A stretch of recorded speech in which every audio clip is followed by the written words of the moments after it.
When a character can't show their emotions, it becomes the director's job to figure out how to dial in the audience at home. There are many ways this can happen. Maybe a character isn't able to verbalize what they're feeling because they aren't in tune with it. Maybe they're in a place where they're not allowed to speak it because it's not the time or the place.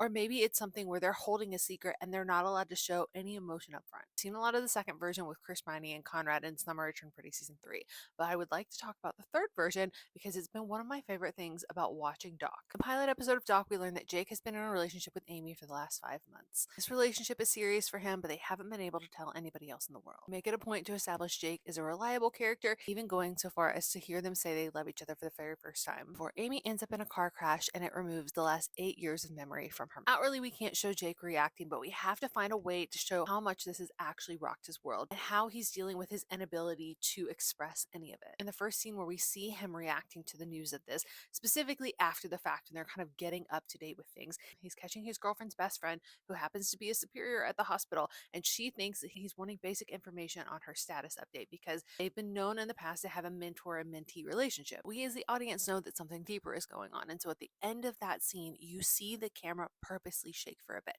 You see the instability that's happening internally for him that he's not outwardly able to express without it causing anybody else to catch on. Then towards the end of the episode, they use that same trick whenever Jake goes into Amy's room to help her. She's on the floor, she's despondent, she's struggling to come to terms with all of the things that she's learned and having to grieve that have happened over the past 8 years that she no longer remembers and had previously changed her personality. He finds her on the floor, and of course, he's heartbroken because she's so wrecked. She doesn't remember him. He can't give her any kind of indication of anything because that would just confuse her more. So he's really having to stuff his feelings down while also trying to play the levels of intimacy while also keeping her comfortable in this. As he gets her up onto the bed, he gets her comfortable again.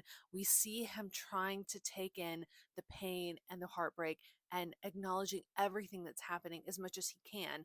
But then when we cut to her kind of staring towards the window as he leaves the room, the camera shakes again, and it really grounds us back in that instability. No matter what you watch, there is always a narrator. But when we don't acknowledge who that narrator is when we're shooting and telling the story, we end up preventing ourselves from telling the best version of the story or leaving gaps in it. I am currently obsessed with this show. We will be breaking down and debriefing more, but we also have a few other rewatches on the page. So if you like this, make sure you follow along.